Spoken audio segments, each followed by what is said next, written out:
Hello, everyone.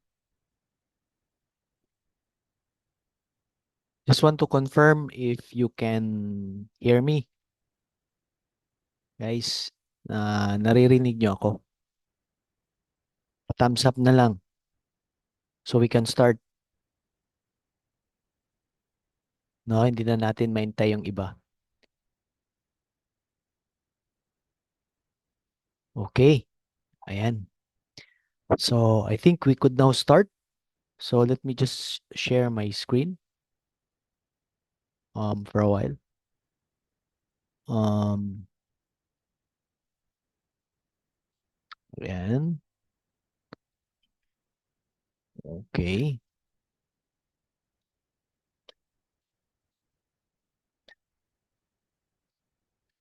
Confirm lang po, no, kung makikita nyo yung aking screen. Can you, guys? Yes, yes. Okay. Thank you for that response.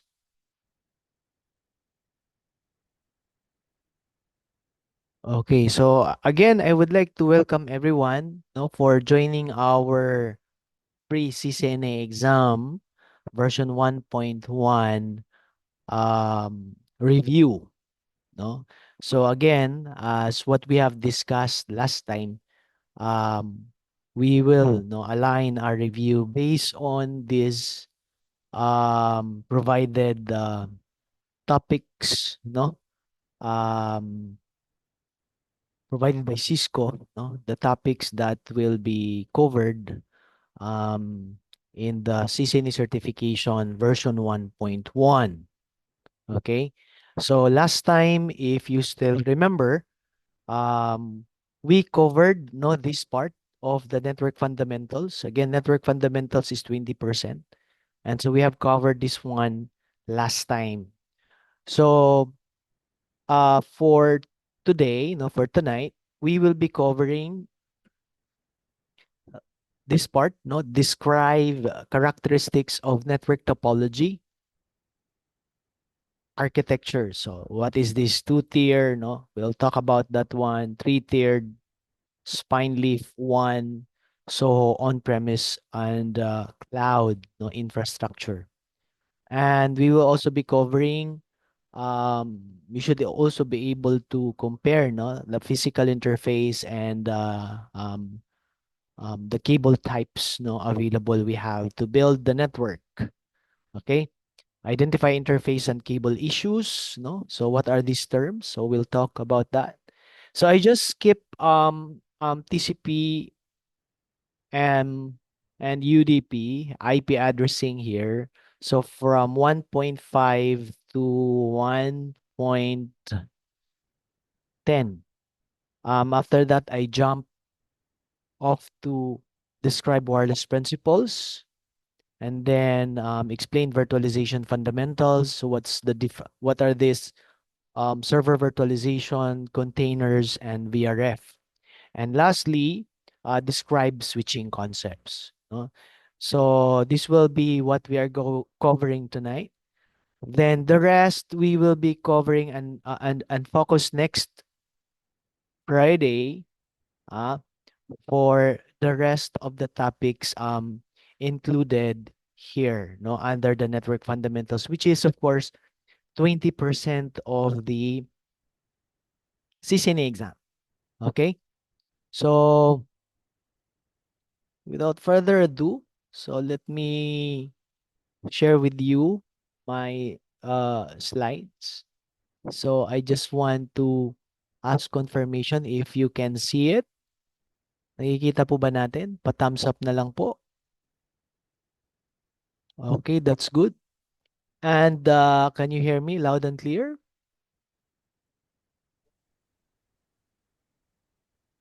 Okay. So just reserve your questions later, no? After our discussion. All right? So let's move forward. Network fundamentals review 20%. And we have discussed about this topology last time, right? Yes. Okay. And you may be you may ask, no, yourself, how these different parts of our network being designed. Okay, so we'll talk about network architecture. So we'll talk about it as we go along. Okay, so when it comes to the network design and architecture, so if you still remember, we have this, the Cisco Enterprise Architecture Model, right? So let me start from here. Okay. So as what I have said, this is the ideal design when it comes to designing, no, an enterprise. And the one good thing about the Cisco Enterprise Architecture is that this is very, very scalable. Okay. And that's one objective of um, designing a network. Second is that the network infrastructure is fault tolerant. So we have implementing link redundancy as well as redundancy at the device, no, level. And we can also allow support, no, for the devices in here, quality of service, no, traffic prioritization, and of course we may, no, implement some sort of layer 2, layer 3, layer 4, even up to layer 7 security, not to protect our network infrastructure and assets.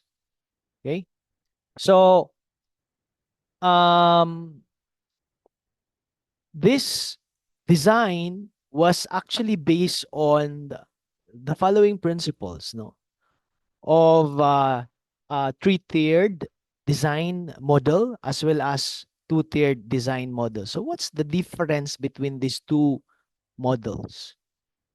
So as you can see, um, the three-tiered design model, just the two upper layers are being combined as one, and this creates the two-tiered design. So the question is, um, where this design are appropriate used, no? For the three-tiered design, this is typically used in large network environment. Okay.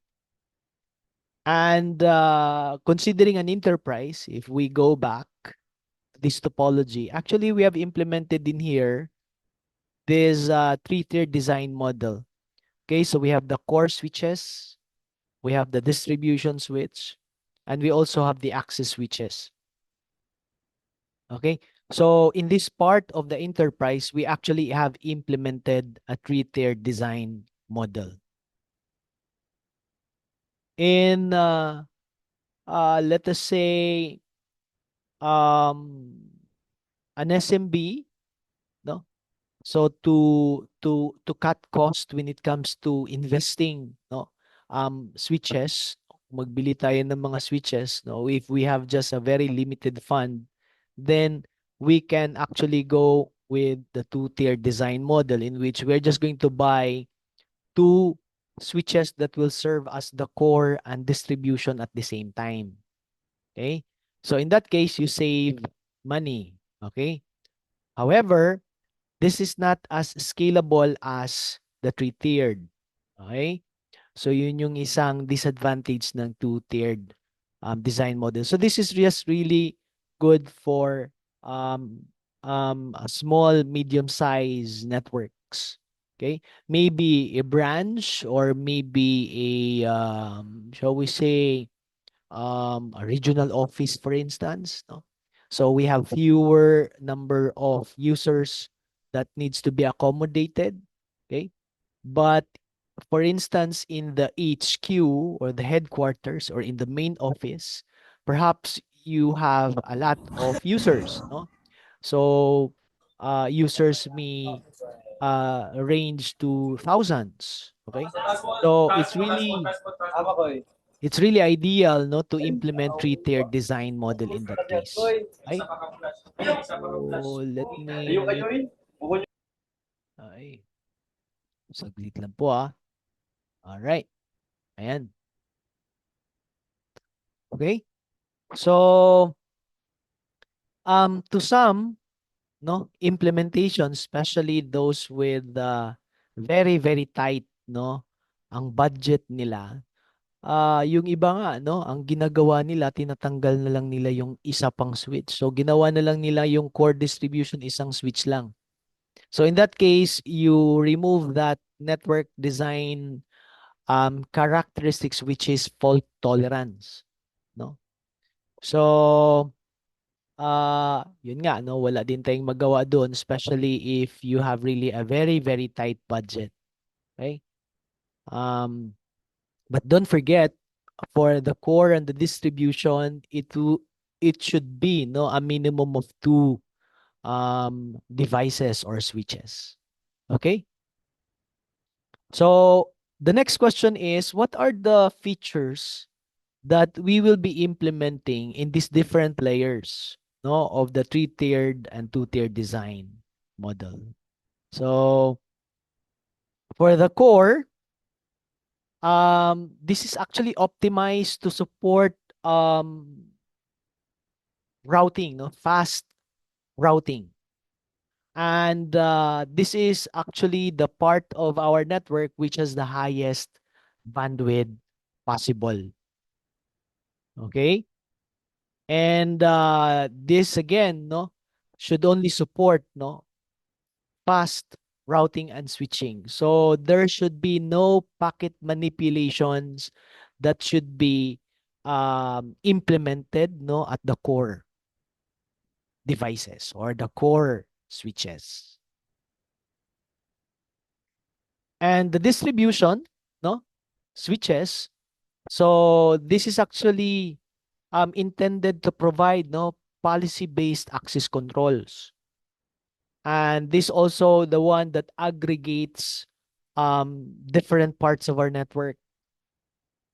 So it is here where inter-VLAN routing um, is working. Okay?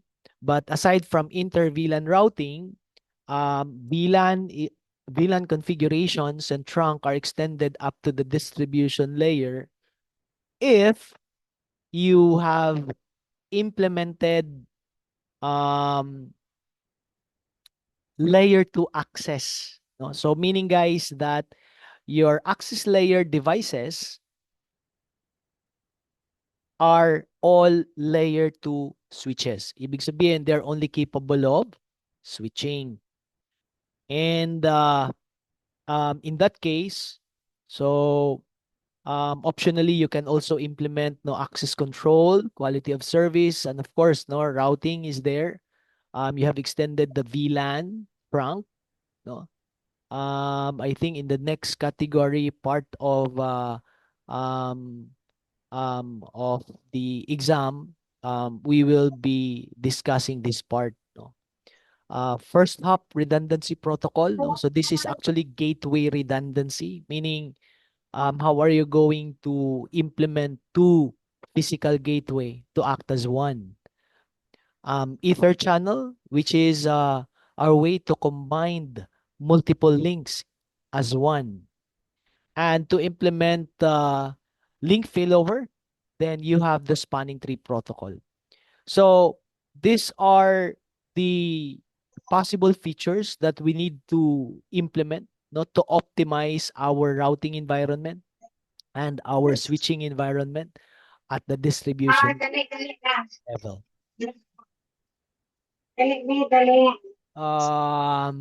Pa-mute po, no, ng ating sarili dyan.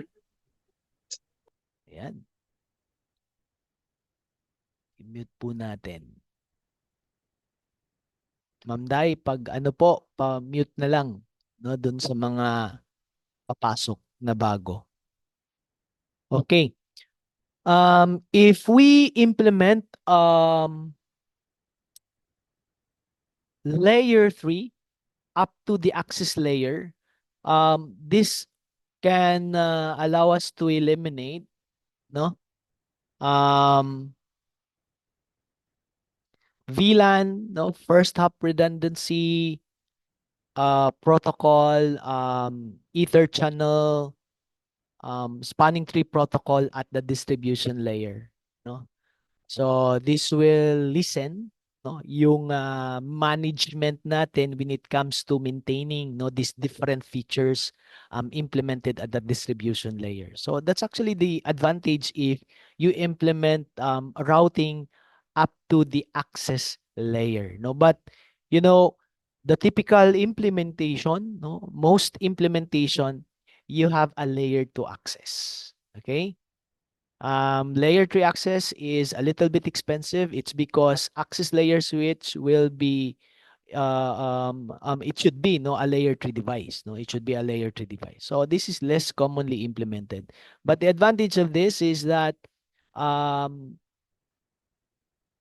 VLAN, no, first hop redundancy protocol, Ether channel, and STP can be removed, no, from the distribution layer. So ibig sabihin hindi mo kailangan mag-i-implement doon, no?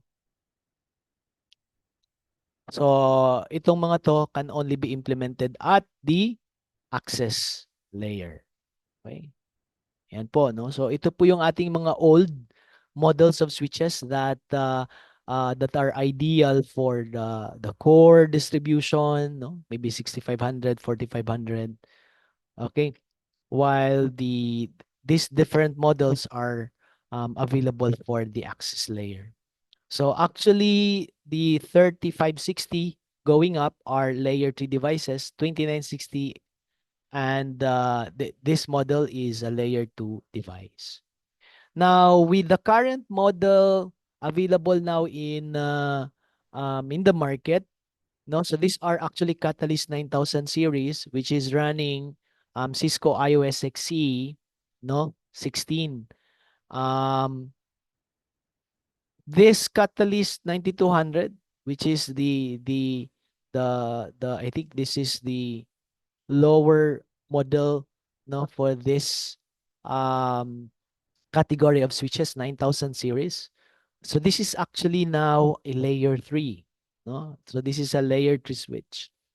Um Although there are now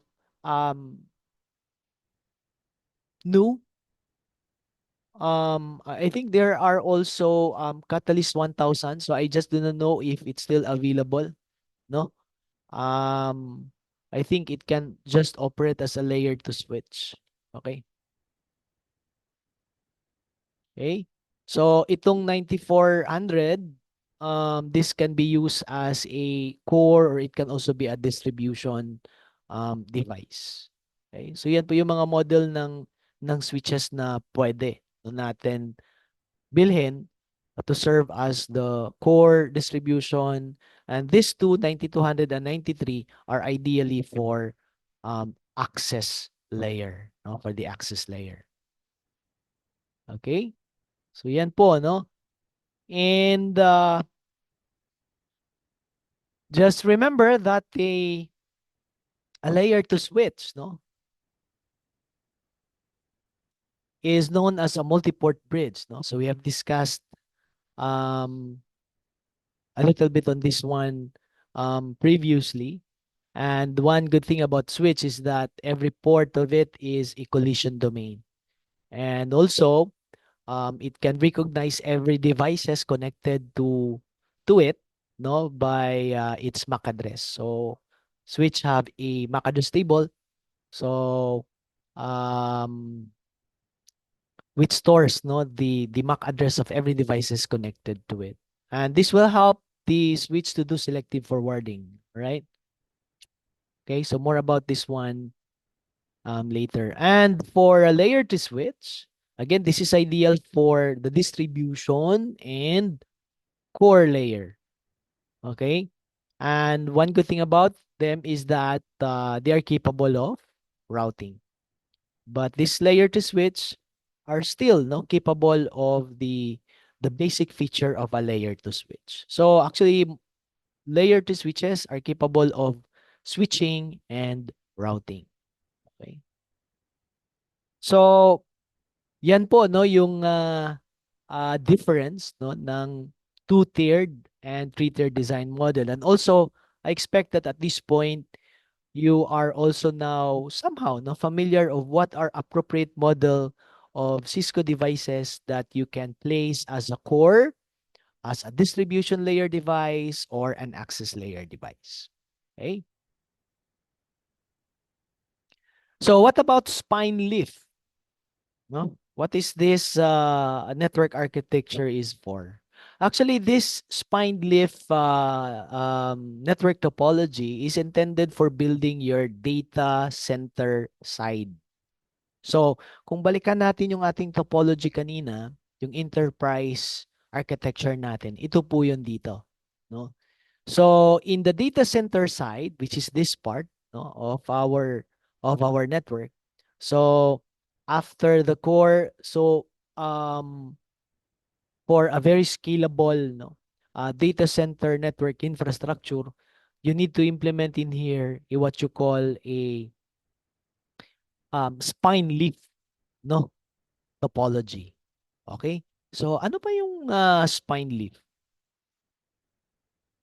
So spine leaf is a two-layer network topology, no, which is composed of we call spine switches and leaf switches. So yun lang actually yung term nila, but basically there are also switches, but they are not the same as the typical switches that we implemented at the user side, no, because there are actually specialized switches for data center, no. So to accommodate, for example, your server connection as well as your storage. Okay? So Cisco um platform for this kind of switches is called the Cisco Nexus um 9000 series of switches. So if you can see no in our figure, actually the spine we have just at least two no independent switches. This could be your Cisco Nexus 9500 series switches. Okay. While our access layer, so this parang it's a kind of a distribution and access layer. No, ito yung leaf natin, parang access layer switches yan, no? So ito yung Cisco Nexus 9300. Okay? So it is where your data center servers as well as your storage servers will be connected to. No? And if you will notice that our servers are connected to multiple switches, leaf switches. So this is again to enhance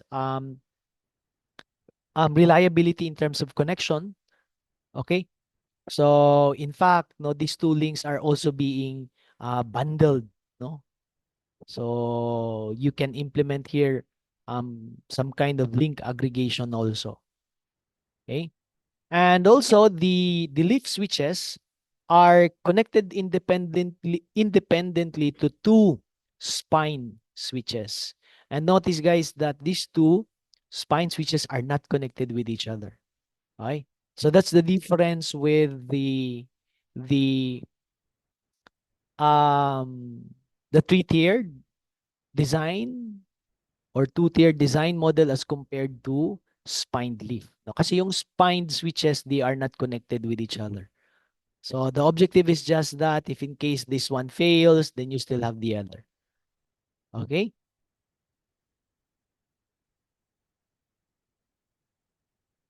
And also, this could also help, no? You transmit your data, okay? You can do some kind of load balancing, okay? In order to transport data, for example, from your server farm to the storage servers, okay? So this will help actually, no, reduce network latency, no, and the hop count as well, okay? And the objective of this implementation is to support more the east-west traffic. It's actually referring to the server-to-server communication, no? So, especially for example, from your server farm going to your storage servers, no? If the server will be sending data to the storage devices. Okay. And also server to another server communication. Or let us say you have this cluster of server no in different physical hardware, no um, transporting communication from one physical server to another. Okay, so that's the spined leaf. And typically, um, the common, shall we say, parang ano ito, um, this is the oversubscription ratio, no, when it comes to the bandwidth, no, implementation. We have the 3:1. It's actually um, referring to the upstream bandwidth to the downstream bandwidth. No? Ano ba ang ratio nila? So when we say the downstream bandwidth, it's actually referring to the connectivity from the server going to the leaf switches. So minimum no for server is the 10G, no? So that's the minimum for no, in the data center. But the uplink from the lift going to the spine, so it should be have that uplink should be having a much higher bandwidth. So there are available like 25G, there are 40G and even 100 gigabit per second, no, uplinks. So the downlinks is for our connectivity to the server. Papunta yan dito. Okay? So for example, if let us say you have a 48 port leaf switch and each port is a 10G, so that's a 480G in total, no, capacity of your downlink. Now, then based on the 3:1 ratio, you need to have 4 ports. Let us say, for example, if your uplink is 40G or 40 gigabit per second, no, from the lift, you have the 40 gigabit per second uplink, then you need to utilize 4 ports for that, no, because 4 times 40, that gives you 160 gigabit capacity, no, as your uplink. So in this case, so 480 um over 160, so that will give you actually 3:1, right? No? So 480 divided by 160, that is 3, right?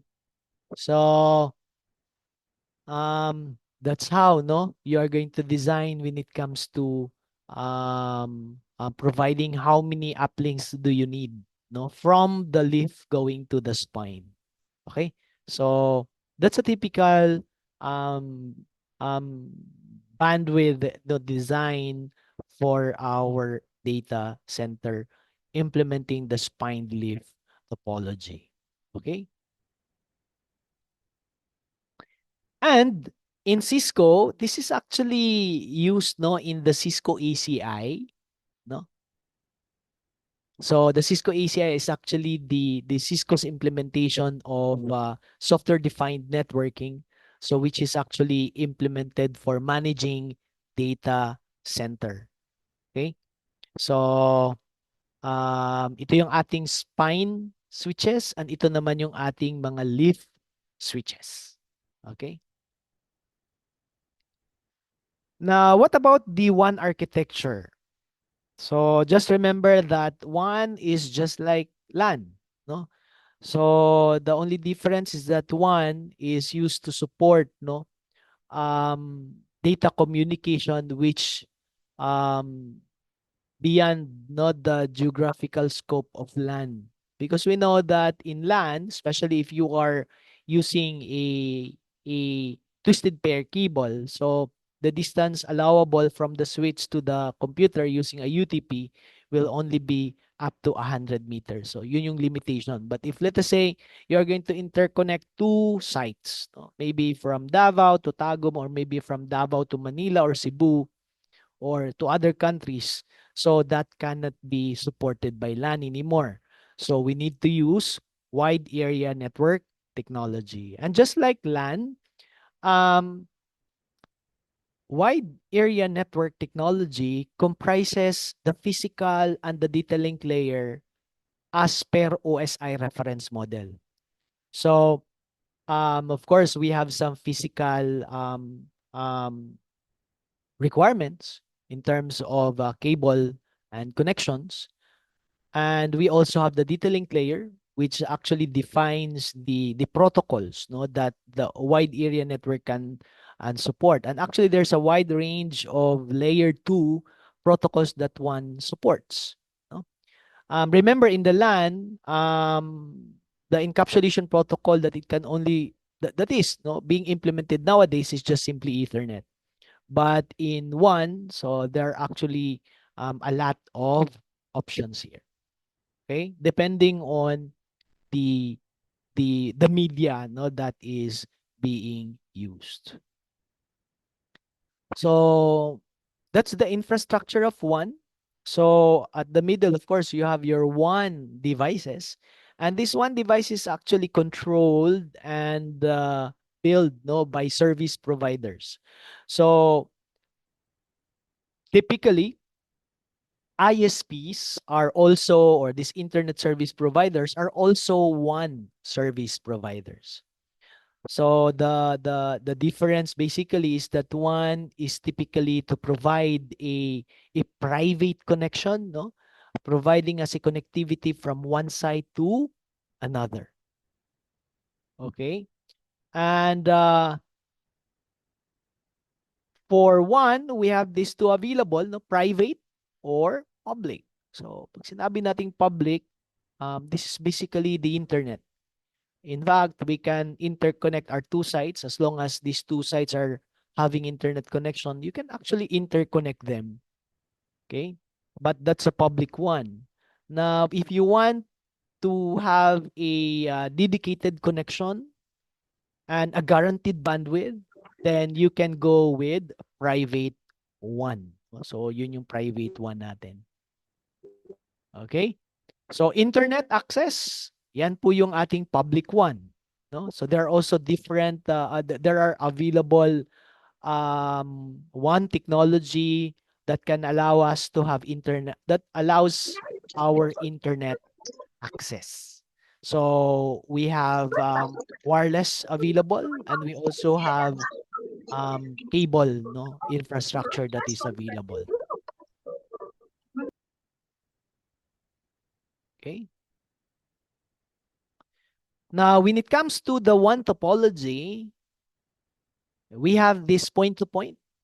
We also have this hub and spoke, and we also have partial mesh, full mesh, or you go with dual home. With point to point, so this allows you to interconnect just two sites. So you will be asking no, from your service provider, one service provider to interconnect just two sites. This line could be a dedicated line. It could be a physical, or it can be a logical point-to-point connection. So meaning in this connection, whether it's physical or logical, there are only two sides interconnected. Okay. We could also have this what you call hub and spoke, wherein your main office um, aggregates connection to all of our branches, no? Branch router, for instance.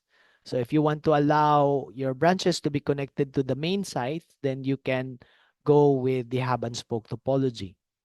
And this is a very cost-effective no topology. Only that you have a single point of failure, which is the router you have in the main office or in the headquarters, for instance, which is serve as the hub. Then for critical sites, then maybe you can implement partial mesh, meaning not just one connection you provide, but you also provide alternate connection no, to other sites. So just in case one of the link fail, then you still have another that you can use no, to transport traffic. The most expensive one is called the mesh topology, meaning every sites are connected to each other. Okay. Or to avoid no the single point of failure in hub and spoke, then you can implement this dual home implementation, meaning you have in the main site you have two routers which is used to interconnect multiple other sites. So if in case this router fails, you don't have a problem because you still have the other. Okay, so that's a dual implementation. Okay. So these are the different topology options you have if you implement wide area network. Now, when it comes to the physical um, standards of WAN, okay, there are actually a lot of options. Traditionally, we have these serial cables no, that you can use. So these are the different standards no, for serial cables. And this serial cable is used to interconnect our or to connect no our router to the DCE device. Ito yung mga terminology that you need also to remember, no? So when it comes to the concept of WAN or wide area network. Okay? But right now, the most commonly used type of cable is now a UTP cable. No, in fact, in MPLS, no, connection, so we just typically use Ethernet. Okay, we don't have control over here, no. This is part of our one because that is our service provider side, so they have control over it. Okay, the provider of this DCE device, the CSU device in here. So this is actually similar to a modem, but the difference is that the CSU is used to support digital connection. Modem is typically to support no analog. So that was the that was it was before. Okay? So pag sinabing CPE, yun yung ating router. Pag sinabing DCE, yan yung ating modem, no? Also the DCE is also part of the pag sinabing customer premises equipment, ito yung sa customer side. So this could be our DCE, our DT, ito yung ating router. Itong ating modem or maybe CSU, DSU device, no? Okay? And demarcation point, so that's typically be this point in here, no? Because this modem and CSU, DSU is provided to us by the service provider. So the demarcation point is somewhere here. So if in case there are problem with this one, that's the responsibility of the telco or the service provider. If there are issue beyond that, so which is in our part here, so that's the responsibility of the customer. So local loop is just referring to that line from the customer going to the telco. Central office is referring to the telco site. Okay? So again, modem is designed to support no analog connection. CSU, DSU is for digital lines. And in the service provider side, in here, no? So you may have here maybe a router or maybe just one switches. No? Ayan. So in MPLS, this could just simply be routers that support MPLS. So you have routers and core routers in the service provider side. For technology like frame relay, ATM, no, the traditional one before, what we need to be, what we need to have, no, in our one infrastructure are just simply one switches. Like for example, frame relay switches or maybe an ATM switch or X.25 switches, PSTN switches or ISDN switches. Okay? Depending on the one infrastructure you have. So that's the one options we have. So you can have a dedicated, no, the T1, E1, T3, E3 lines. So these are um, list lines. And the old circuit switch technology before, and I'm pretty sure this is no longer available today. Okay. And the packet switch network, way back before that, the X.25 frame relay ATM. And right now, we are what we have available in the service provider are um technology that supports Ethernet, no? So these are the layer 2 MPLS, the VPLS, for example, are the layer 3 MPLS VPN. So these are the typical one services that one service provider are now offering to customers to interconnect their different sites. So these three, I'm not sure if they are still available. Okay, X.25 frame relay and ETM. So these are the traditional one.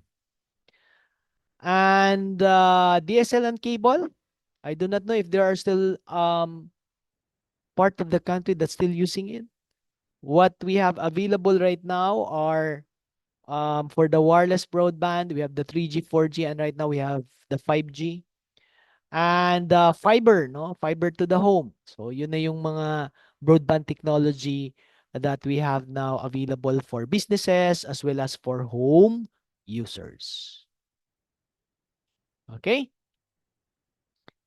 So yan po yung mga legacy one, the circuits switch technology, the PSTN, the ISDN. Just take note of the bandwidth it supports.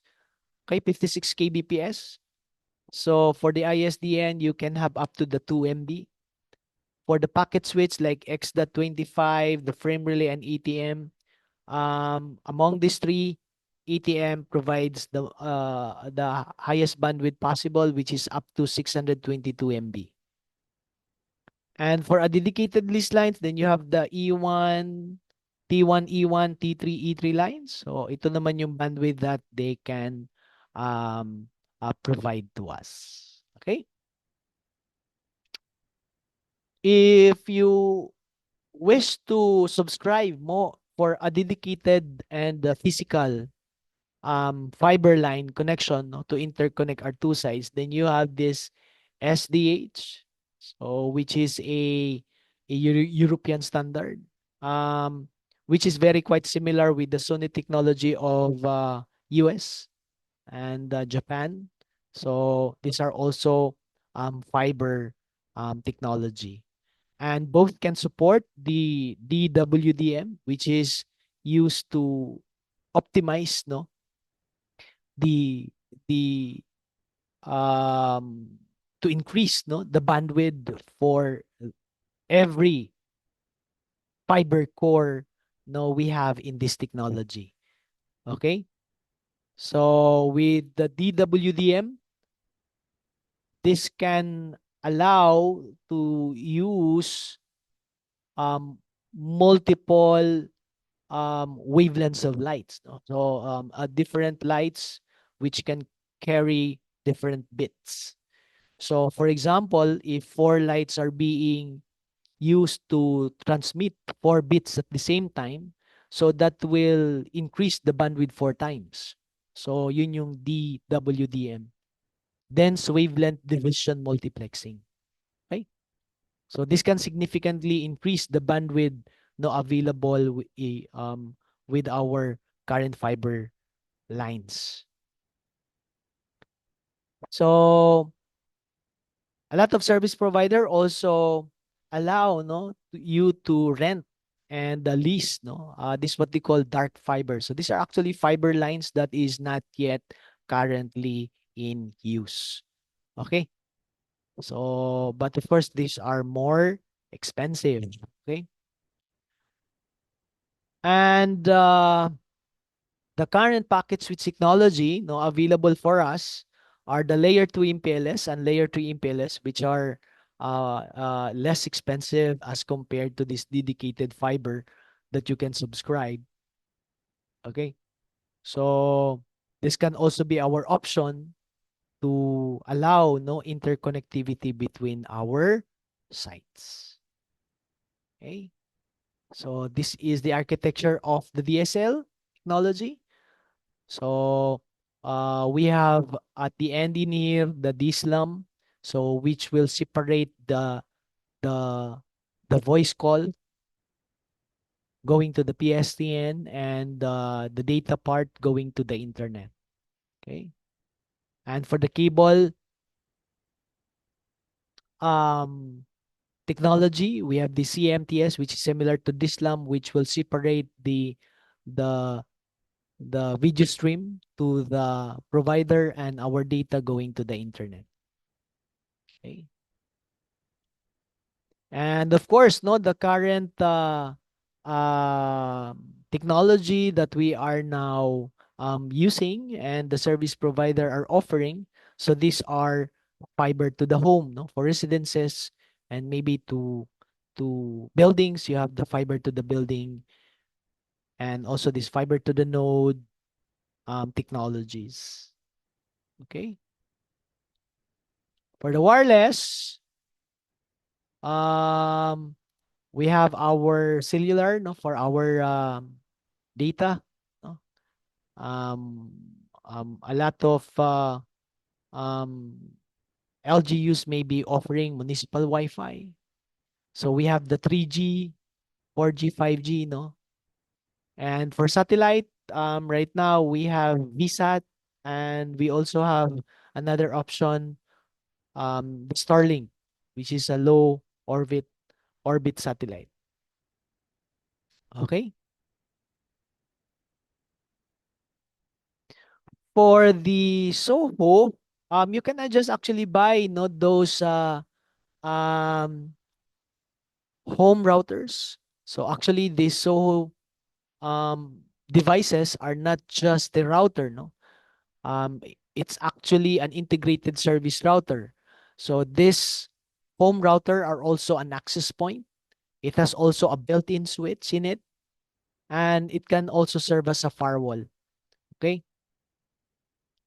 So in that case, you can just buy, no, there's a lot of brands out there aside from Cisco that could serve as a Soho device. Again, it is a router, a firewall, a switch, and a AP, no, at the same time. Okay.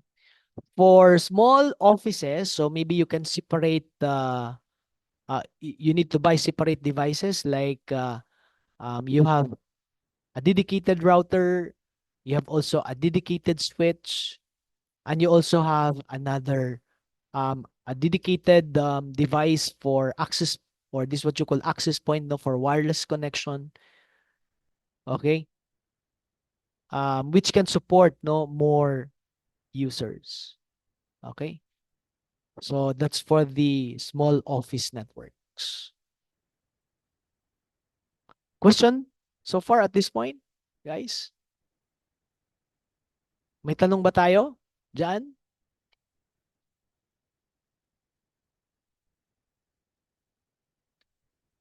Oh, may tanong. May tanong nga. Wait. What about yung undersea cable, sir? Anong tanong natin dito? I try to be more specific. Yes, we have submarine cables. Daniel?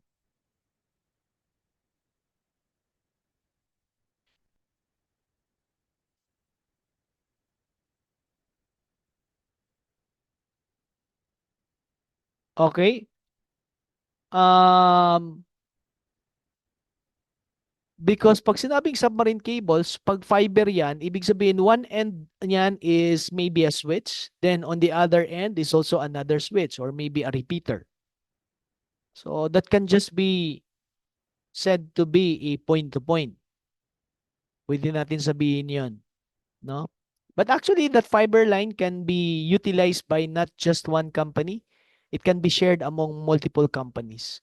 But if you're just referring to that connection, physical connection from one point to another with the fiber, normally one side of that is a switch, then the other side is also another switch. Then physically, it's just a point to point.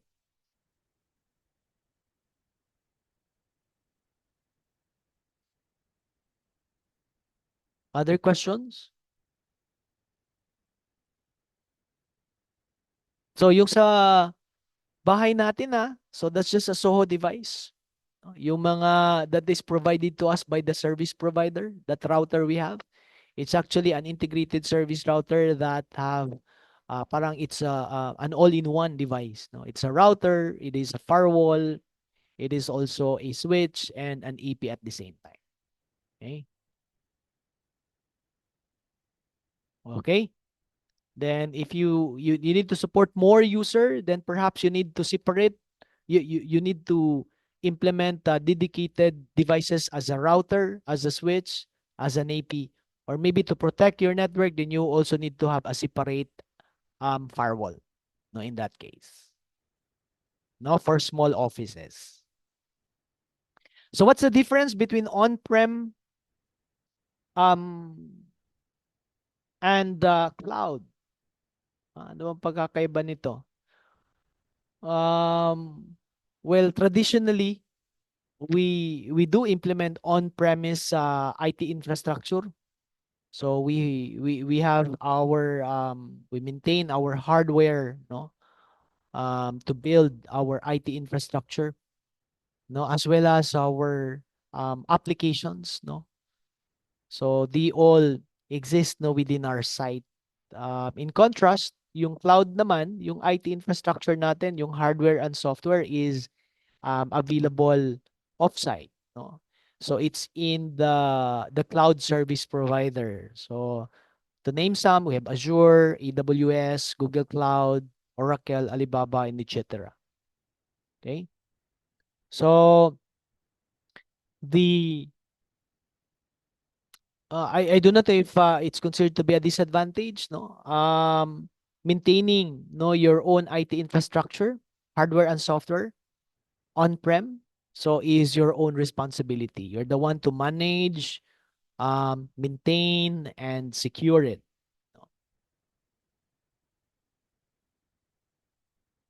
And if your company is getting bigger, then this would incur higher cost in terms of maintenance and management of your existing IT infrastructure on-prem. So this will require manpower, no, power supply, no. Of course, you buy, the hardware needed, router, switches, firewall, um, software and licenses. So, ano yun, no? That's additional cost. Okay? Dito kasi, no, sa cloud, wala, hindi kang bibili ng ano, no, hindi ka bibili ng hardware. So, it's already available um, in the service provider. They are the one who build that data center and um, as well as software. Sila na din doon. So all you need to do is just subscribe. So that's one good thing about cloud. Okay? And when it comes to security, for security compliance, then you need to build your IT infrastructure that it is compliant to these different security uh, compliance like ISO 27001, let us say HIPAA, GPDR, PCI DSS. Okay? So your network infrastructure will need to be assessed if it is security compliant. No? Now, for the cloud infrastructure, you need to collaborate with the cloud service provider, so to ensure that um, your cloud infra is security compliant. Okay?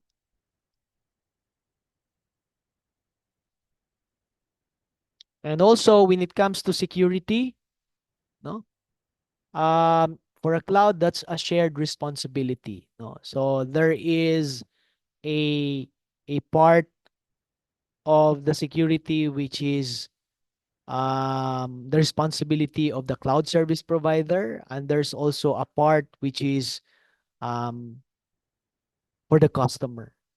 But on-prem, pagdating sa security, it's the company's full responsibility. Okay? So those are the differences between the two. And another thing is that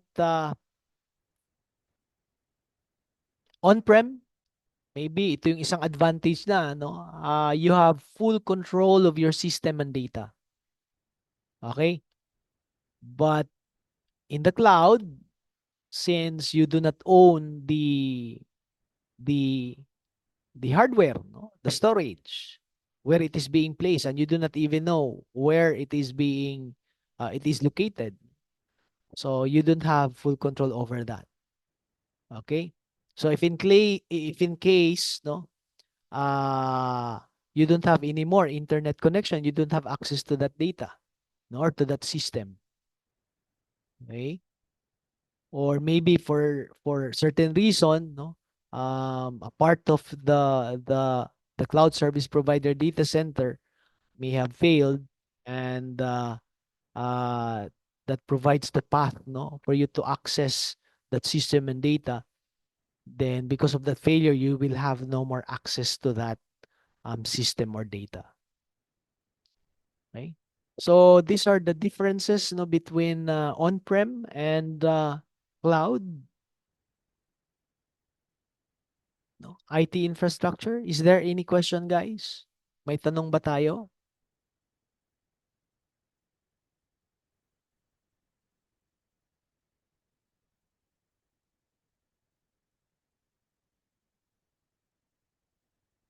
So guys, may tanong ba?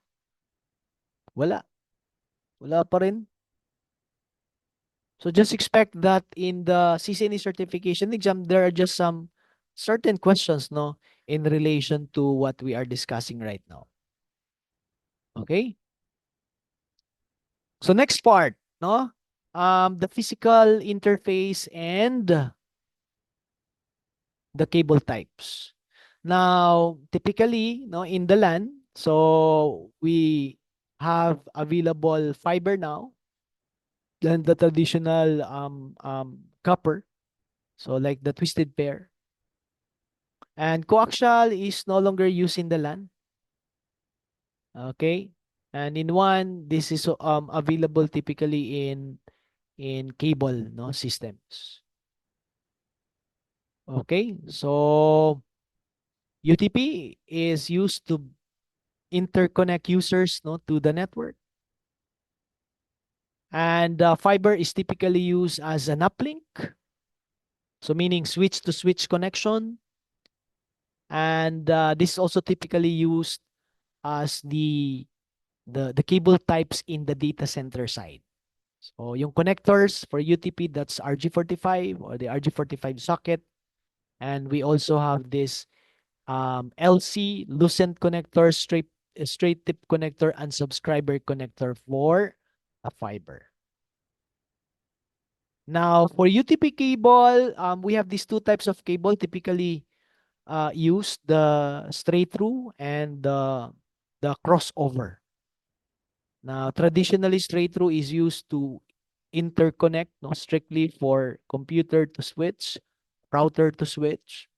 Then crossover is used for switch to switch, same device, no, switch to hub, or maybe PC to PC, no, interconnection.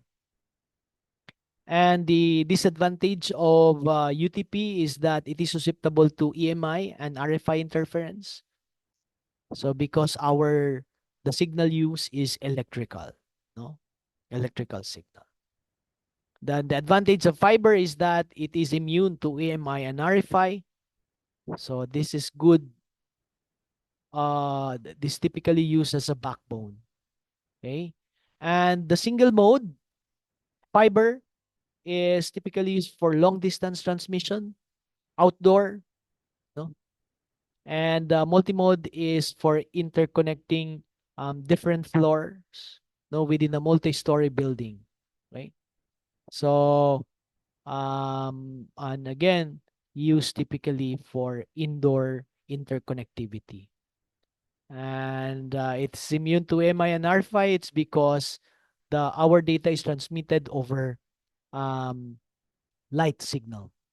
Okay. But with fiber optic, this is more expensive to terminate. This would require you special devices, no, to terminate our fiber core to the connectors, like the ST, SC, and LC connectors. Okay. And also, the advantage of fiber is that it can support much longer distances, up to kilometers, and it can also support bandwidth as high as 100 gigabit per second or even higher now. With UTP, so far the highest bandwidth it can support is just 10G. I do not know if there are now innovations with UTP that can support beyond 10G. No? So far, pinakamataas niyan guys, 10 gigabit per second and only for up to 100 meters. Okay?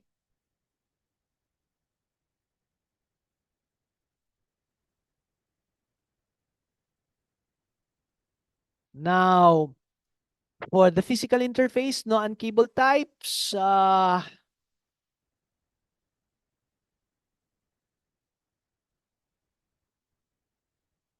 okay? So, in the LAN, no? Ayan. Um, these are the different Ethernet technology. From the very start, we have the 10 base 5, which is again copper, no? Using coaxial cable. As well as the 10 base 2, no? Itong technology na to. So they are using coaxial cable. And this two technology are a half duplex technology. We'll talk about duplex later on. Okay, and the distance they can support is up to 500 meters and 185 meters respectively. Okay. And one limitation of this LAN technology is that it's just a half duplex technology. Then here comes the 10 base T, which is now utilizing UTP cable. Now, for this standard specification, we already now have a hub. No, this is already a hub technology. Okay. So, as well as the 100 base T, okay, half duplex pa rin. Pag half duplex yan. Then from here onwards, ito guys is already a switch, which supports for full duplex technology, no? Yung full duplex technology. And aside from UTP, there are already available fiber cable supported no by this switches. Okay? And the distance they can support up to several kilometers. So that's for a single mode, for instance, at a bandwidth of 10G. So yun yung 10G na yan. And ito yung copper na 10G, 10 base 10G base T. Okay? But this can only support up to 100 meters. It's because it's still UTP cable, which supports category 6A and Cat 7. Okay? Yung category 5E and Cat 6, ito lang yung 1 gigabit per second bandwidth that it can support. Okay? So yan po yung Ethernet, no? This technology are shared media, no? So meaning lines are shared among those computers connected. Okay? So for point to point, So this is typically be a connection that allows only two devices connected. Okay.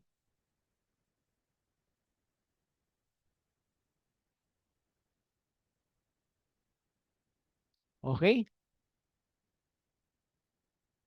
So tingnan natin, no, when it comes to the physical topology. So itong sinasabing bus, ito yung dating coaxial cable, no? So that's a bus topology. Coaxial cable, then there are computers connected.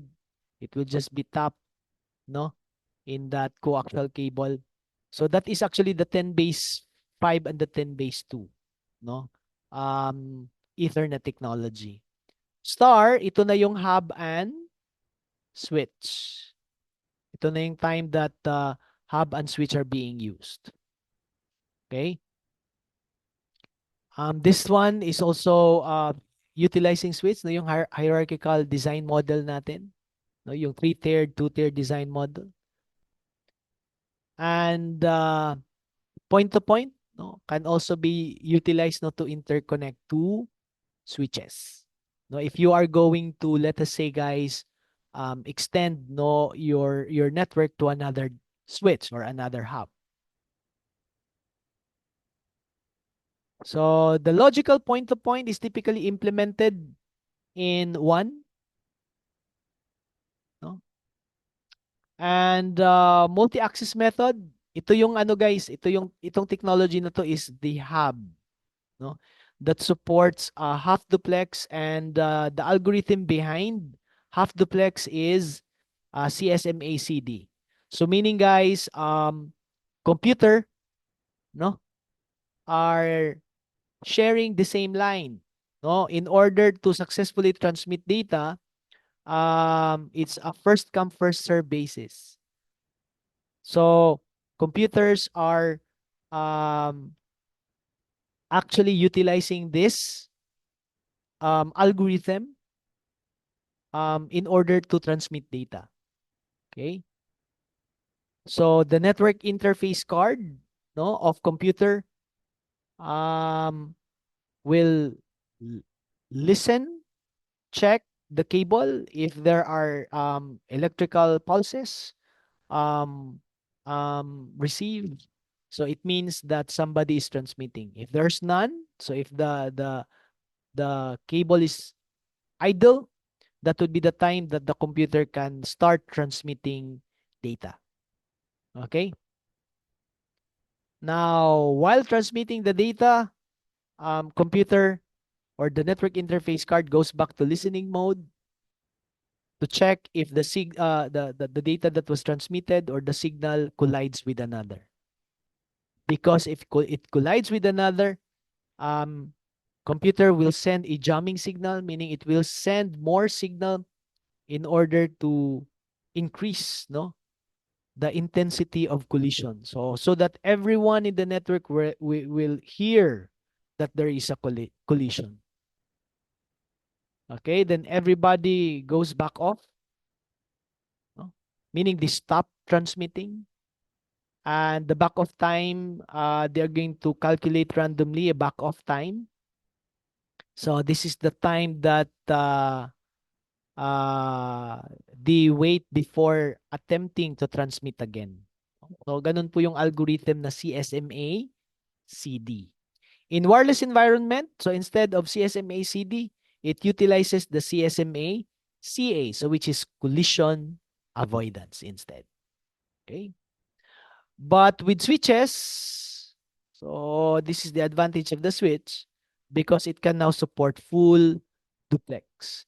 Remember, in half duplex, in utilizing this cable line, the computer cannot transmit and receive at the same time. So it should be one at a time. But with full duplex, transmitting and receiving at the same time is now possible. So theoretically, there is no collision. Walang collision dyan. So yan po yung Ethernet technology, no? Ito po yung ating Ethernet technology. And way back before, there was token ring technology, which is a control-based technology. Okay. And in this environment, there is no collision because um, transmitting data na, is controlled. It is controlled. So computer that wants to transmit data can only transmit once it receives a token signal.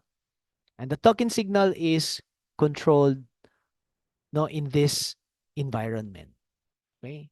So there was token ring switches before other than the Ethernet switches. Okay. So again, duplex and speed mismatch. Going back, pag sinabing half duplex, ano yung half duplex? Port can allow only one of these at a time. So if it is transmitting, it is transmitting, but it cannot receive. If it is receiving, it will only be receiving. It cannot transmit. So just one at a time. But with full duplex, so simultaneous transmit and receive are allowed no at the same time. Okay. Now the duplex and the speed, by the way, no, um, are actually being negotiated no by our interfaces, our network interface card, our switch ports, no.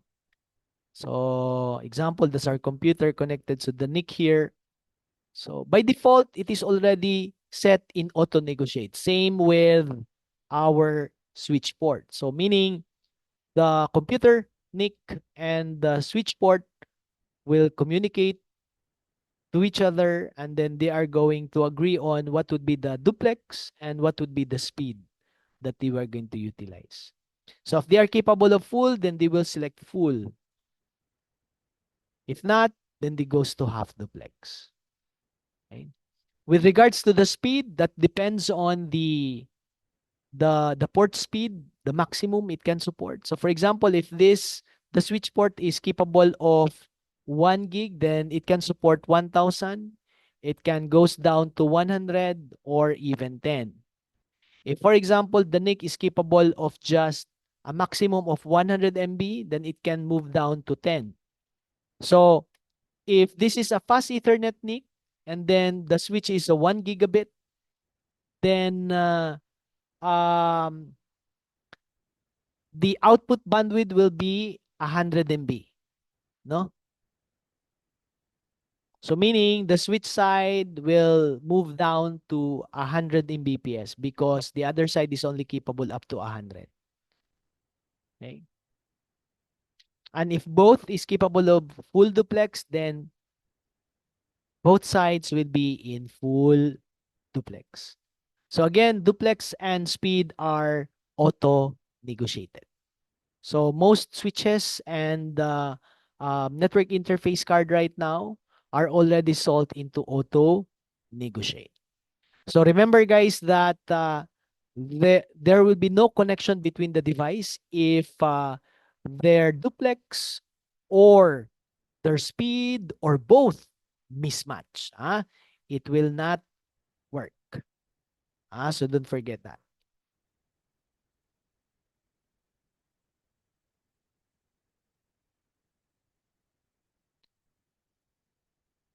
Now for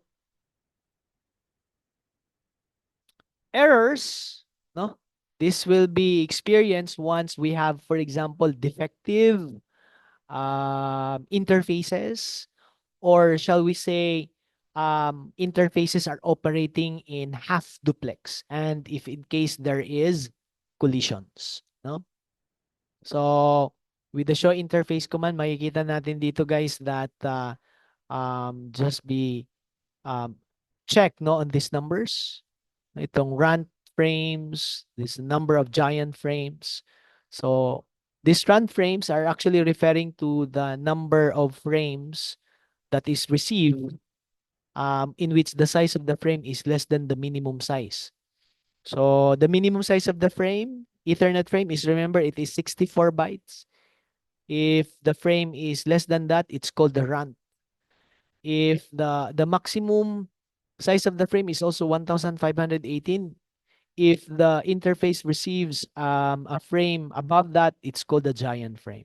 So, and these are considered um, um, an error, no? So another is if in case your frame encounters um, error due to, let us say, interferences, no? So CRC. So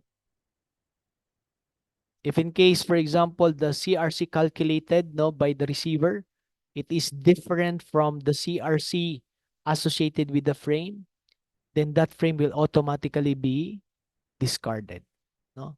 So CRC information are stored in the FCS, or the frame check sequence of the frame. So don't forget that. So collisions happens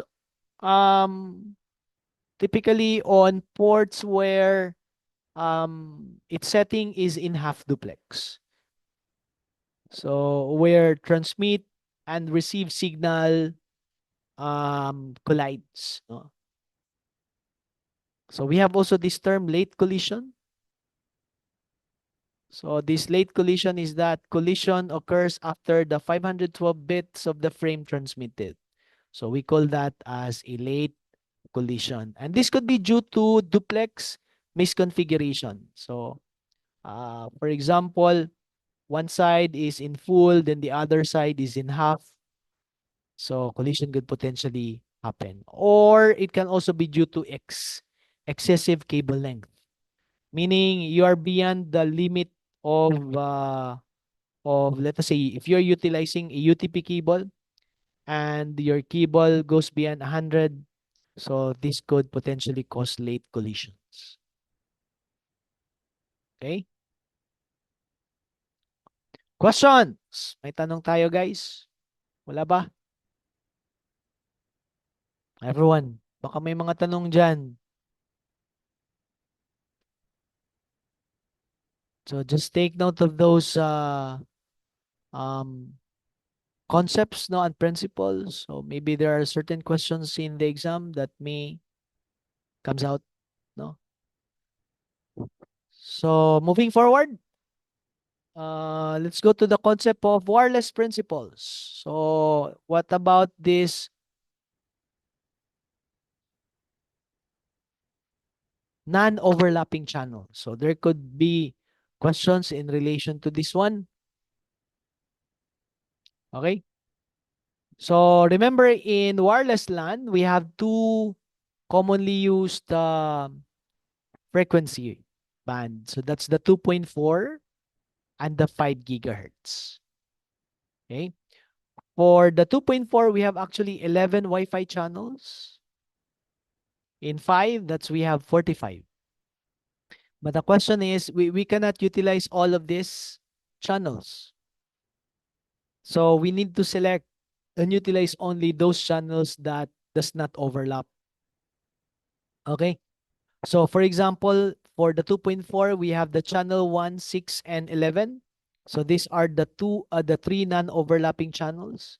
So if you're using 2.4, no, gigahertz, then one of your AP should be using 1, and then the adjacent AP, where their signal overlaps, should be utilizing 6. And then another AP in which its signal overlaps with the 2, then it should be using 11. Okay. For the 5 gigahertz, there are more channels that is non-overlapping. For the 20 megahertz width or bandwidth, then we have 25 non-overlapping channels. For the 5 gigahertz at 40 hertz width, so we have a fewer, no? non-overlapping channel for the 5 gigahertz, 80 megahertz width. So these are the non-overlapping channels. For the 160 megahertz width, we have only two non-overlapping channels. No, typically in wireless LAN, we just use the 20 megahertz width. So we have 25 non-overlapping channels available. So yan po yan, no? So this is how you design, your wireless network infrastructure. So your APs, if you have a lot of APs around, so one AP signal overlaps with another. So make sure that their channels are non-overlapping. So for the 2.4, this 2.4 gigahertz, no? So you have 1, 6, 11. Okay. And then adjacent to 6 should be 11 and 1. No? So that's how you implement um, and deploy, your AP. So make sure that the channel used by one AP should not overlap with the adjacent. With the 5 gigahertz, there are more non-overlapping channels available here. So makikita nyo dito, 36, 52, 64. Those are non-overlapping. Then 60, we have also 100, which does not overlap with 52, the 52 channel. 100 does not overlap with 64. So you have a lot of options for the 5 gigahertz. Okay?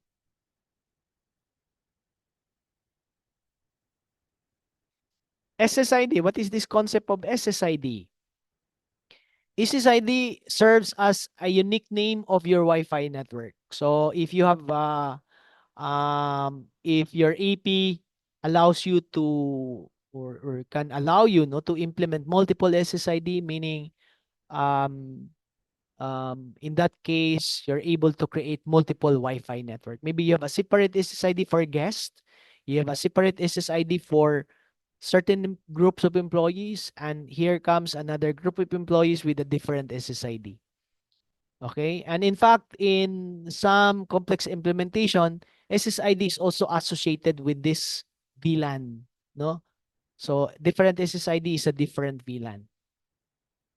Okay? So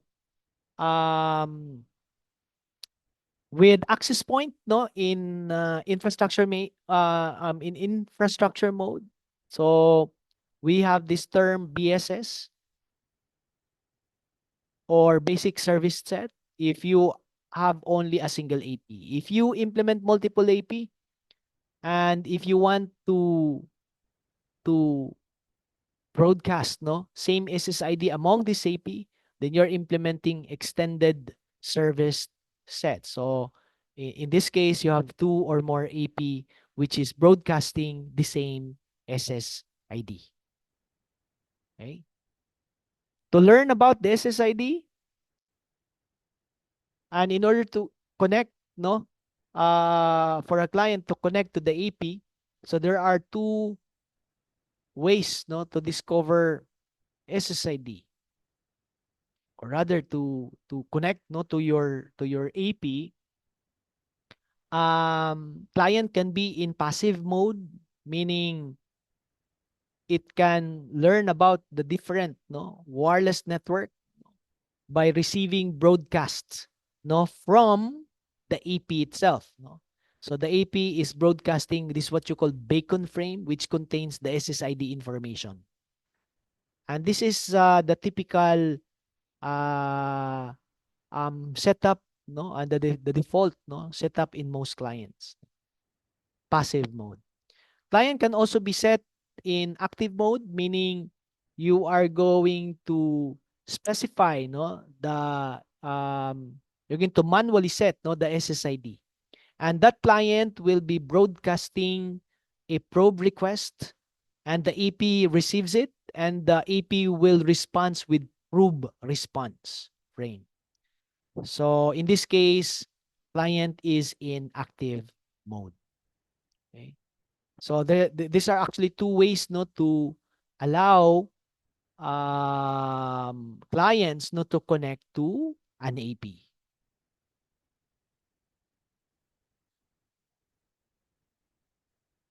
this concept of radio frequency. So I know radio frequency is not new to us. So sa physics nato niagi man dumaan tayo ng physics, di ba? Sa high school. So we have already heard of this radio frequency. So it is an oscillation rate, no, measured in hertz. So which is cycle per second. So that's a wave, no, per second. Um, this is used, no, in radio technology, no, to transmit, no, information across space. Okay. So radio frequency channels. So this is a specific range of frequency, no, used for communication, like the one that we described a while ago. No, we have this for the 2.4. You have the channel 1, so it has a range of frequency. Channel 2, this has also a range of frequency. Okay, which we this range is actually the width, no, and the radio frequency channel can also be saturated, no, depending on how many clients utilizing it. No? The more clients utilizing that channel, this will degrade, no, the quality of communication. So don't forget that. Okay. So in order to support, no, more clients to use, no, that same channel, so to mitigate channel saturation, so these are the different, no, modulation technique that used in wireless LAN. So the DSS, this is used in old Wi-Fi standards, and we also have the frequency hopping speed spectrum, or FHSS. Yung mga the current standards right now, newer standards right now, is actually now utilizing the OFDM, or that's the orthogonal frequency division multiplexing. Okay? So how this work for the DSS?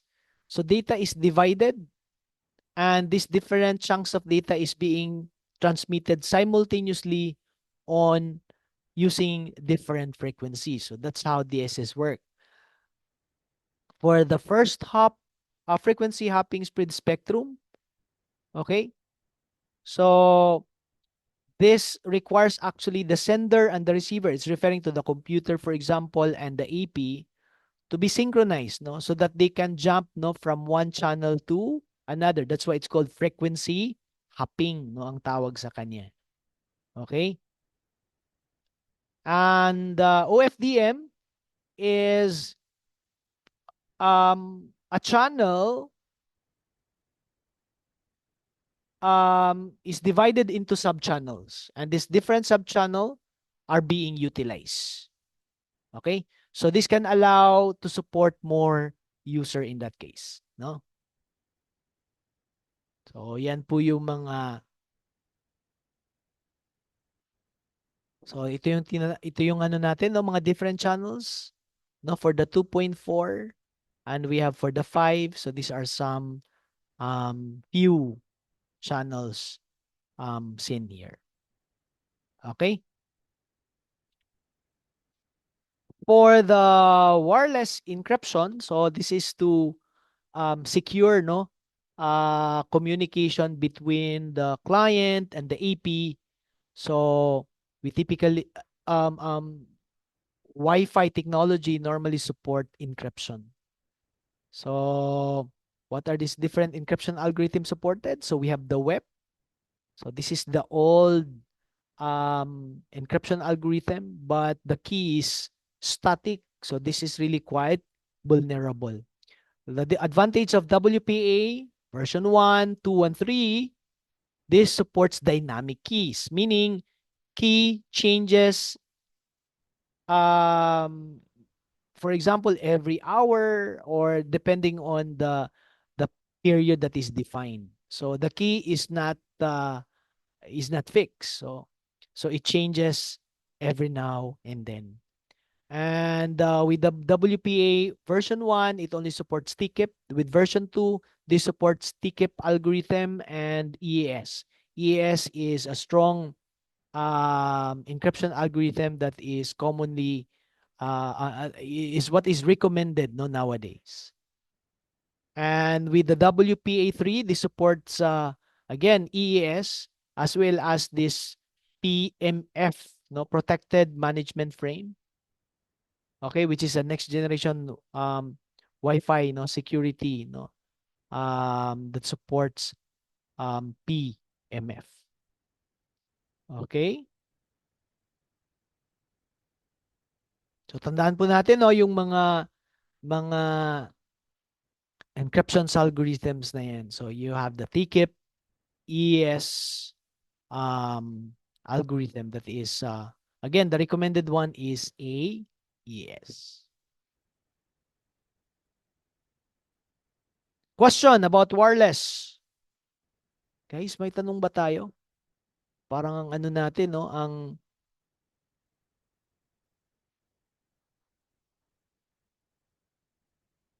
okay?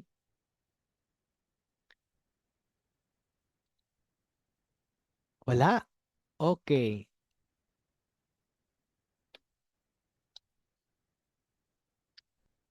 Now, topic 12 in the network fundamentals is virtualization fundamentals. So, what's the difference between server virtualization, container, and VRF? No? So, server virtualization. So, this is typically used in data centers where we create virtual machines. So, virtualization is again the foundation of cloud computing. Okay, and this will help us maximize no the available hardware resources we have, memory, CPU, no. So with server virtualization, so we can actually create virtual machines, and these virtual machines have allocated CPU, memory, storage, no, which is actually sharing no the available CPU, memory, and storage of the the hardware. Okay, so with this one, VM can actually um have no its own no operating system. So whether it's Linux or is it Windows, no, or any other operating systems. Okay, and this is possible no, because of this what you call hypervisor. So hypervisor like VMware ESXi, no, Microsoft Hyper-V, Oracle VirtualBox, no, Zen, Proxmox, and there's a lot more. But there are two types of hypervisor. We have the type 1 and the type 2. Okay, we'll see the difference later on. Okay, now with server virtualization, we can also implement failover cluster. So this can allow no also load balancing.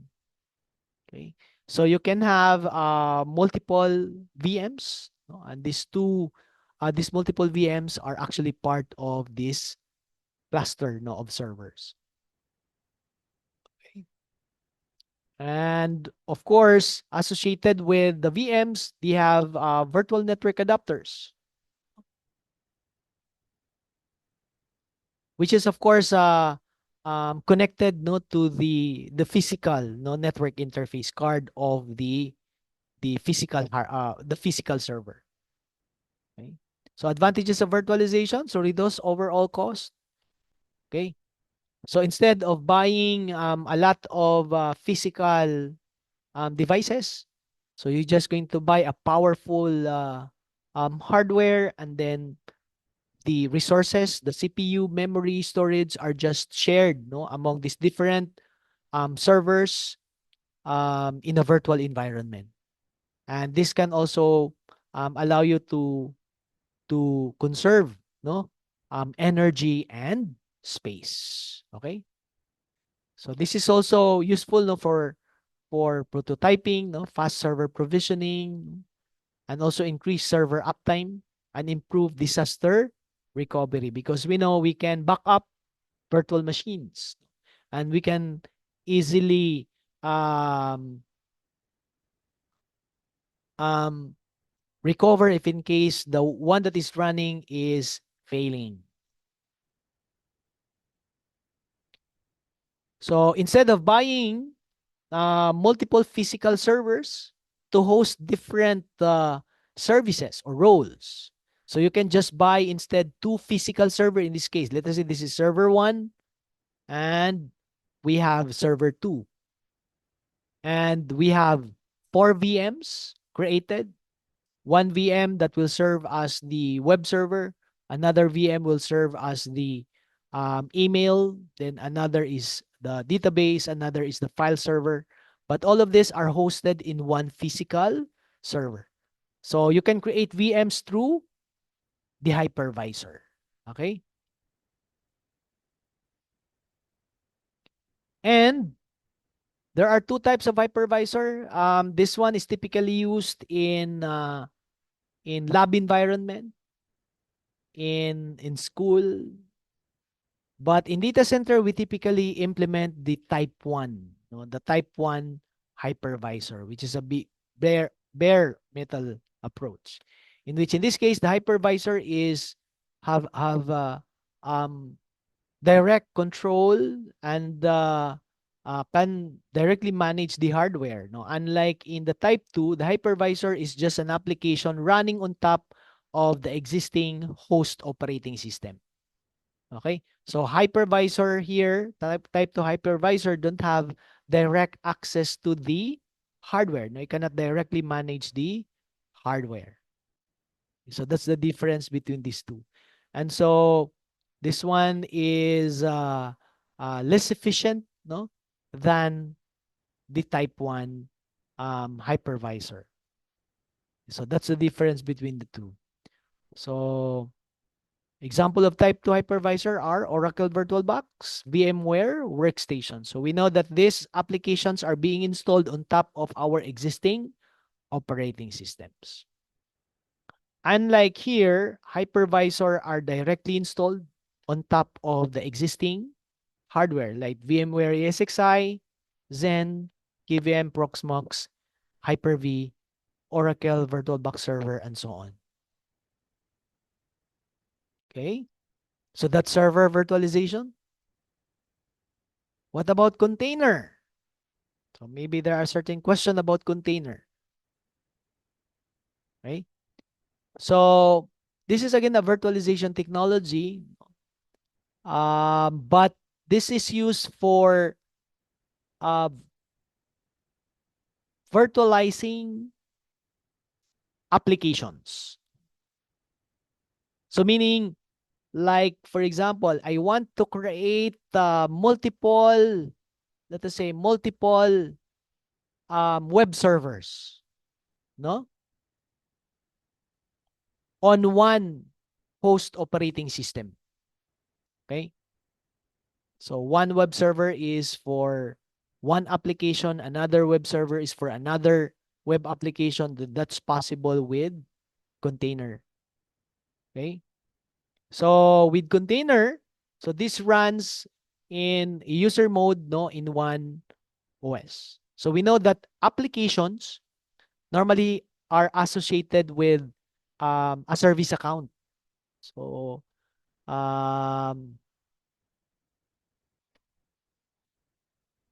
no, so that's for this different applications that can be uh, containerized. And container is reliant on the host operating system. So for example, Linux container no cannot run on Windows, because remember, let us say for example, if I have if I'm going to contain, for example, a web server, let us say it is running Apache, no, and it is running on top of a Linux operating system. Now, this application is maybe dependent on some what binaries and libraries of Linux system. Okay. And that um, type of Apache application runs only in Linux system. So you cannot no transfer that to Windows, no, because Windows have different um, library files, for example, no, which is different with the Linux operating systems. No, so maybe there are Apache application that is for Windows, no. So and that should be that should be installed no on Windows. Okay, so containers are deployed using Docker. Now, um, Kubernetes no is used not to orchestrate multiple containers across multiple systems. So container or orchestrators like Kubernetes rather, so are these are software platform to automate life cycle management of containers. So like for example, provisioning and deployment, no, resource allocation, no, in dynamic manner, no, uptime and application health and monitoring, dynamic scaling up and down, no. So that can be done with this container orchestrator, Kubernetes. And service discovery, no, networking, security, and storage. So this um, typical things that we normally manage in our container. So this can be done with Kubernetes no platform. Okay, so this is the difference between server virtualization and containerization. So you'll notice that um, we need to create no several VMs no if you want this different VM to host different applications. Okay, but with container, so you have your host operating system. Okay, this can actually be implemented in one VM, for example. Then you just use Docker engine. And then actually, for example, if this is a web server, you can actually replicate this one. You can create another instance of that same web server with the same version, no, with the same binary files. You can create another for another use case, but these two different web servers are isolated from each other, no, using Docker. Okay. And lastly, virtual routing and forwarding. What is this? So this is typically implemented in network. So this is a network virtualization. So this router multi-layer switch may support no um, VRF, or that's virtual routing forwarding. So in your physical server, as if you are creating multiple um, virtual routers. Actually, this um, virtual routers are just simply represented by multiple routing tables. So meaning you can create multiple routing table, no? For example, for different customers, no? If for example you are an ISP, this is the ISP router, then in this ISP router there are three customers connected. You can actually create separate routing table for each customer.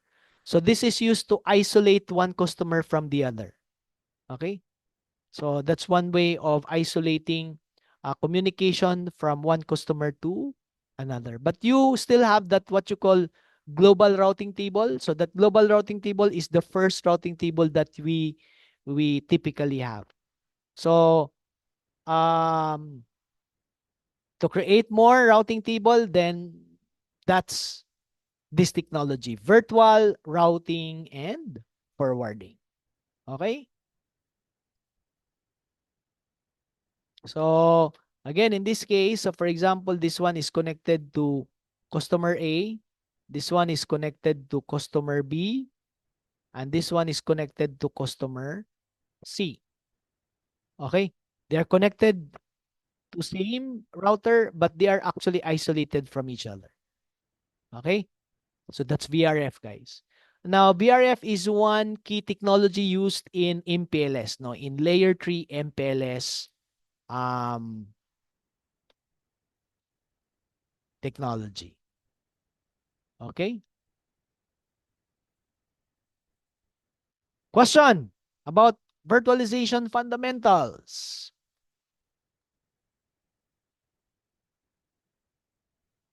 Okay? So these are the different concept that you need to, again, run through and be familiar of. So for the sake of the CCNA certification, no? So last part, no, for today's review. So switching concept, okay? So I just want to emphasize some of the features, no, of switches. So basically, switch is used to interconnect devices within the network, and switch typically do switching, meaning sending data from one device to another, in which these devices are connected in the same subnet or the same network, the same broadcast domain. Okay.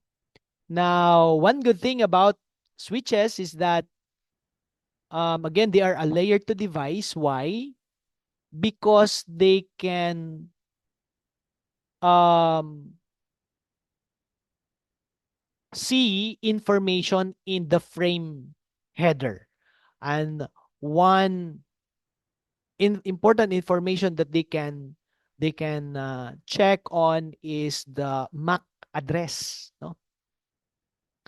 And this MAC address, like the source MAC address, is used to populate the content addressable memory, which contains the MAC address table. Don't forget that. So this part of the switch memory contains the MAC address table. So which contains the MAC addresses of PCs connected per port. Example, MAC address B in port 2, no? So the MAC address table is populated by the source MAC address found in the frame, in every frame that the switch received in every port. And this MAC address table is used by the switch to do selective forwarding. So don't forget, the switch do selective forwarding. Meaning, if once the switch receives a frame, it will check the destination MAC address, and it will verify that in MAC address table which port it is connected to. And then that frame will be sent out to that port, no, to that associated port. And in terms of switching or forwarding, switches could either do store and forward or cut through. The difference is that store and forward, it is capable of checking for error, no? It will verify the FCS, no? So verify the integrity of the CRC value. And if there is discrepancy, then that frame will be discarded automatically. But if the CRC value is the same as calculated, then the frame will be forwarded. The difference with cut through have two variant, by the way, fast forward and fragment free. The difference is that with fast forward, there is really no error checking here. So this is the fastest forwarding method. The other one is fragment free, which can only check the first 64 bytes for error. Okay. The default in most switches is store and forward. Don't forget that. Now, switches can also do um, buffering, meaning every time it receives a switch, it receives a frame, it will temporarily be placed in the buffer memory while processing other frames. Now, memory buffering can be port-based or it can be shared. When we say port-based, every port have an associated memory buffer. With shared, all ports will be sharing the same memory buffer. That's simply the difference. Now, switches have different form. So it can be a fixed switch, meaning a fixed number of ports. Stackable, meaning you have multiple physical switch. Once they are interconnected, they will become a single switch. So this is basically a virtualization technology. So you have, let us say, 3 physical switches, but they can act as one logical switch. That's a stackable switch. Modular is that these are typically used for distribution and core switches, in which you can add, let's say you can start with a 48 port module at first. And then if you need more ports, then you can buy another module of another 48 port to increase the number of ports available in that switch. With modular switches, you can have as many as 1,000 ports depending on the model of that switch, modular switch. So, and again, switch port is typically in auto negotiate. No? So it can place ports in either half or full duplex depending on the device connected on that particular port. And it can also automatically select for the appropriate bandwidth. Again, that depends on the device connected to that port. And another thing about the switch port is mostly it is default to auto MDIX. So meaning if this switch is connected to a computer, regardless of whether you are using crossover or straight through, it doesn't matter anymore. Okay? The type of UTP cable or patch cord you are using, it won't matter anymore if auto MDIX is enabled in your network interface card or on your switch port. Okay. Then lastly, switches can also support fiber connections through this SFP. So we have SFP, we have also SFP plus. Okay. Typical SFP supports only 1G, but when we say SFP plus, this may supports 10G. Okay. So this is again is used to support fiber connections. Okay. Although there are also SFP that can support also copper. Okay.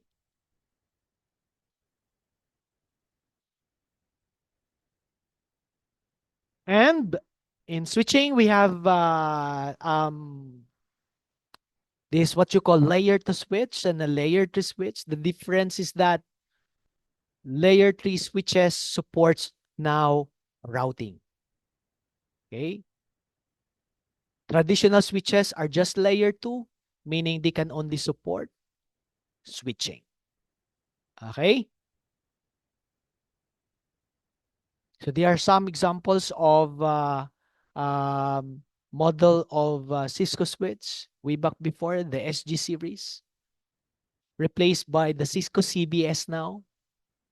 And I think right now, We have also entry-level catalyst switches, which now replace, I think, the Cisco CBS switches. Okay? Yun yung kang Cisco, no, na mga na product portfolio of switches. So from SG for SMB, we have the Cisco CBS. Now we have just Catalyst.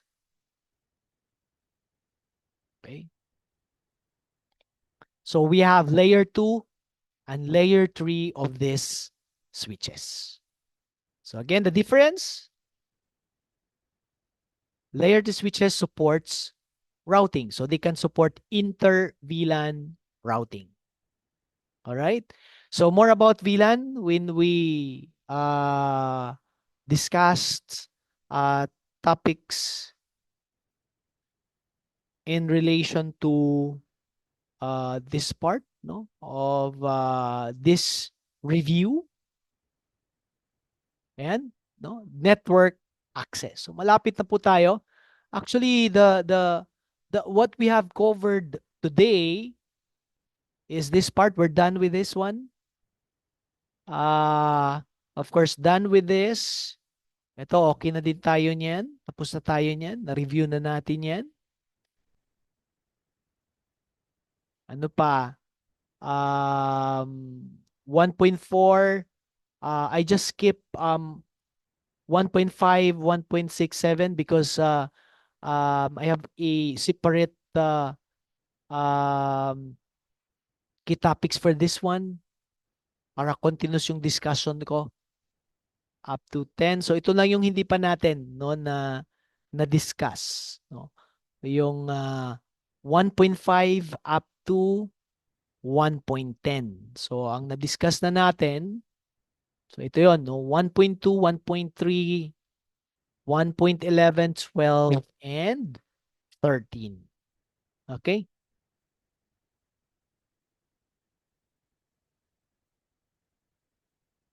Question, guys, before we will end today's session. Is there any question? May tanong ba tayo? Tingnan nga natin yung chat. Attendance link pala. Okay. Question, guys. Wait.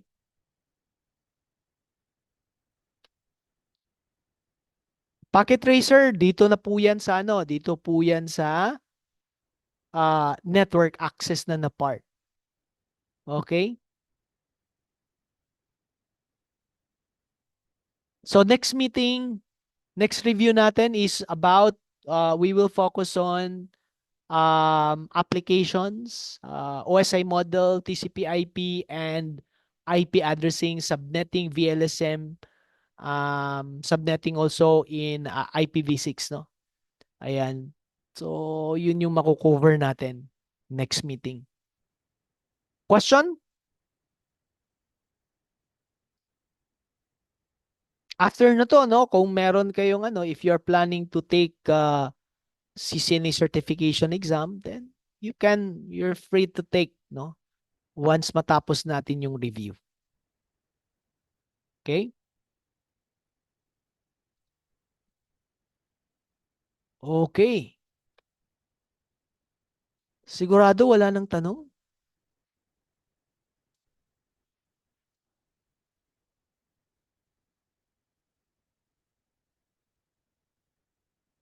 Hindi po browser based yung ano natin, yung exam. Actually, meron siyang application na kailangan i-install doon sa ano, doon sa computer ninyo. Then yung application na yun magla-lock nung ano natin, no, ng lahat ng mga application sa dun sa ano natin sa computer. So ang magra-run lang talaga yung application which host the exam. So hindi kayo makapag-alt tab. Actually, madidetect din niya kung naka-dual monitor ka. So mahirap talaga, hindi talaga pwedeng magano, no, merong copy diyan, no, sa gilid mo. And of course, merong proctor, no? Proctored exam po tayo. So, basta makapag-aral lang, ano, papasa naman. Okay? Basta mag-aral lang tayo.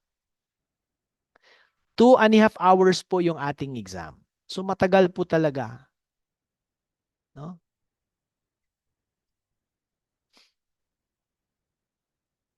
Okay? Other question, guys. Pwede naman mag-unmute. Masadong silent yung ano, yung environment eh. So, maganda sana kung mag-unmute pag magtanong. Anyway,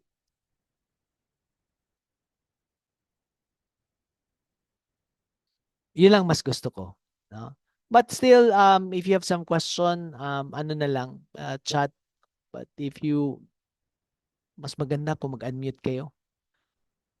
Hindi ako sanay ano eh, no? Masyadong ano, silent no yung environment natin. So guys, may tanong pa ba? Wala na talaga. Pasensya na kayo, pabalik-balik ako ng pabalik-balik. Wala na. Mahiya ka. Okay. Okay, thanks Joshua.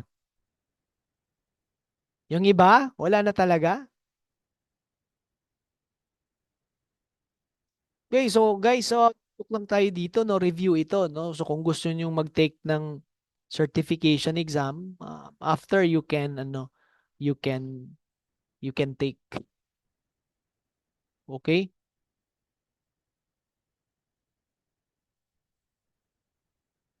Mag-upload lang ako dun sa YouTube. Yes, may YouTube channel naman ako. Okay? Upload natin ito. No, para mabalikan nyo. No, mabalikan naman. Okay, so thank you for attending no today's session. So hope to see you again next Friday ulit, no? And I hope lahat mag-ano sana no magte-take nung ano ng CCNA sana. Okay? Okay guys, bye na lang no kung wala na talagang tanong. Yung kasamahan ko wala naman din yata dito. So again, thank you so much everyone no, for attending today's session and God bless you all.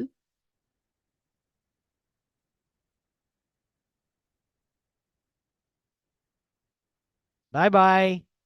End ko na yung session ha. Bye everyone. Ingat po lahat. See you next meeting.